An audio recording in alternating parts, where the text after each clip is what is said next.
Hello and welcome back to e-sipnayan. For today's video, we are going to discuss how to graph linear function. But before we proceed, do not forget to hit like and subscribe so that you'll get notified once we upload new videos. Now, for this video, here are the learning objectives. First, you should be able to identify the characteristics of a linear function, and you should be able to graph linear function. To start off, we define what a linear function is, and linear function is defined mathematically as f of x equals mx plus b, where m pertains to the slope and b is the y-intercept. Now, this form or this function is quite familiar to you because this is an equation of a line, and equations of lines were discussed in junior high school.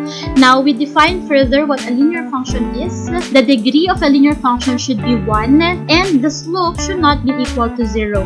Now, why should the slope not be equal to 0? It's because the slope defines the inclination or steepness of the line. Once the slope becomes 0, the diagonal line will simply become a horizontal line. Now, when we are talking about the graph of a linear function, it is always a straight line but with a certain angle or inclination, or the so-called diagonal line. Now, let's have some examples of linear functions.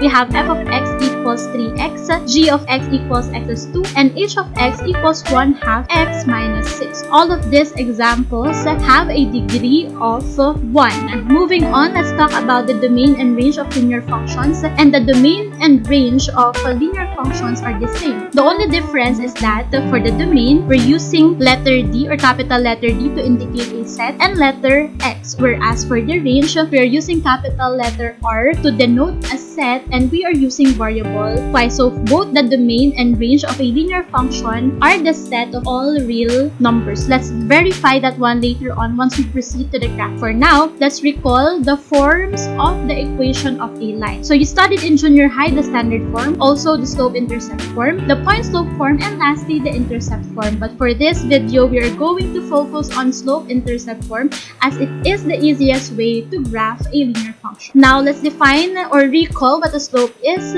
Slope is simply defined as the steepness of a line. It's a section of a line connecting rather 2 points, and the formula for the slope is rise over run. So the slope-intercept form is y equals mx plus b, where m is the slope and b is the y coordinate. In junior high, you learned the formula for the slope, but that will not be our focus. I only want you to focus on identifying the slope and the y-intercept. Again, m is the slope, b is the y-intercept.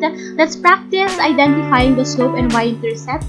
Given the first example, y equals 3x plus 4. Now, the slope is always the coefficient of x, and in this case, it is 3, whereas b is always the constant added or subtracted to the slope. So here, the slope is 3 while the y-intercept is 4. Another example is y equals negative 6 over 7x. The coefficient again is the slope, which is negative 6 over 7, and we cannot see any constant added or subtracted to the slope. Therefore, we assume that the y-intercept is 0. So m is equal to negative 6 over 7 and b is equal to 0. Moving on, we have y equals negative 5 plus 1. Again, the slope is the coefficient of x, which is negative 5, and the y-intercept is positive 1. Lastly, we have y equals 1/2 x plus 9. The slope here is 1/2 and the y-intercept is 9. Now, why are we practicing identifying the slope and y-intercept? Because these are essential parts we will be needing for us to be able to graph a linear function. So let's now discuss how to graph linear function using the first option, using the slope-intercept form. Now, we have here the function f of x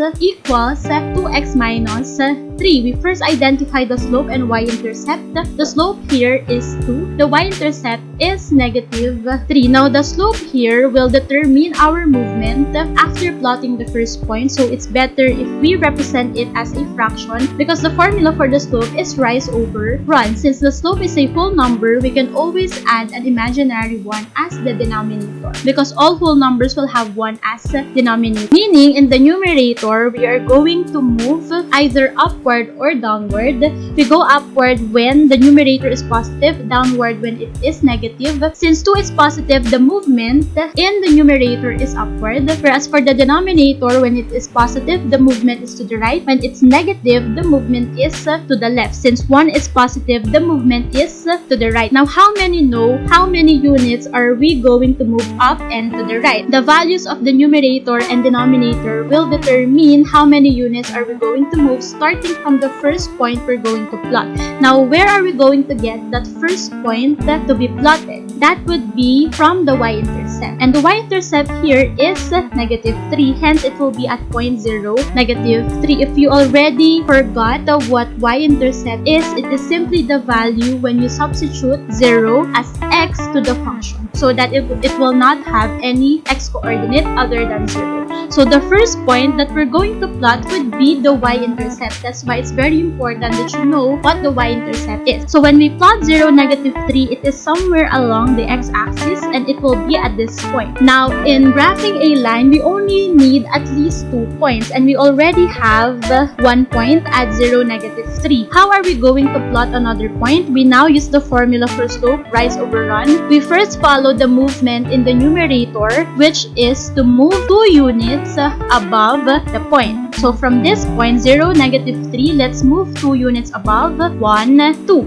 Then we follow the movement for the denominator, which is 1 unit to the right. So we ended at this point. Let's move 1 unit to the right.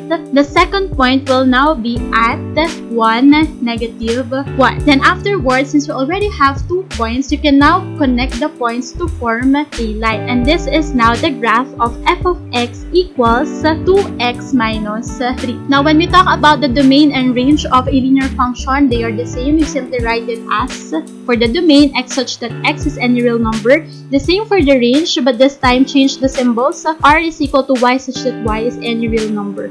Now, how can we verify, given this graph, that the domain and range are both correct? So again, domain are the x values encompassed by the graph, whereas the range are the y values encompassed by the graph. Since the line will have arrowheads on both ends, it will dictate that, or it will mean that the lines will be extending on both directions, meaning going up to positive and negative infinity, going to the right and left to positive and negative infinity, meaning the graph later on, when you expand the line, will cover all values along the Cartesian plane. That's why the domain and range are both the set of all real numbers. Moving on to another example, we have f of x equals -5/2x. Again, we identify the slope, and that is -5/2. And this time, there is no constant added or subtracted to the slope. Therefore, we can assume that the constant is 0, and that will be our y-intercept. Moving on, the formula for the slope will be -5/2. So since the numerator is negative, we are going to move 5 units downwards. And since the denominator is positive, we move 2 units to the right. Now, it's time to plot the first point using the y-intercept. The y-intercept identified is 0. So the first point will be exactly at the origin at 0, 0. So let's now plot the first point. Then to plot a second point, we use the formula for the slope. This time, we are going to first move 5 units downwards. So from the origin, we move 5 units downwards. Let's count 1, 2, 3, 4, and 5. Then after that, we move 2 units to the right. So we ended at this point. Let's move 2 units to the right. 1, 2.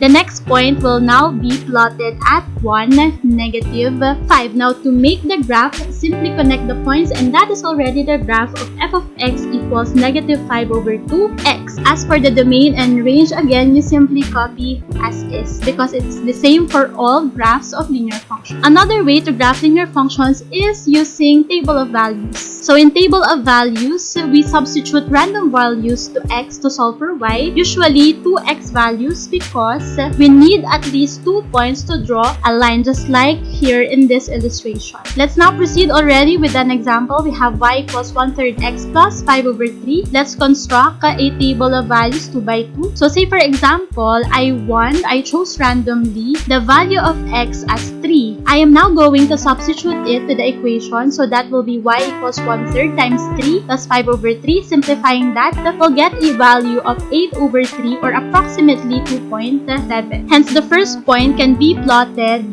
having an x-coordinate of 3 and y-coordinate of 2.7. And that is somewhere along the first quadrant. And this is the point 3, 2.7. To plot the next point, we need another value for x. And say for example, I chose randomly -3 this time. Again, simply substitute it to the given function. And then the y value when x is -3 is 0.7 or 2/3. And that is somewhere along the second quadrant. Somewhere here. So it's just a matter of estimation because we're given with decimal equivalent. Since we already have 2 points, we can now connect them, and that will be the graph of y equals 1/3 x plus 5 over 3. As for the domain and range, it's the same. Will be the set of all real numbers. Moving on to the last example, we have y equals 2x plus 2. Again, using a table of values, construct 2 by 2 matrix. Let's say for example, I chose randomly x as 1. I again substitute it to the function, and simplifying that will give me a value of 4. Now my first point will be plotted having the coordinates of x as 1 and y as 4, which is somewhere along the first quadrant. So the first point will be plotted here. Next, I want another point to form a line. So say for example, again, I chose randomly -1. I plug in the values again. I plug the values back to the function, and then it yield a result of 0. Now this is a coordinate along the x-axis.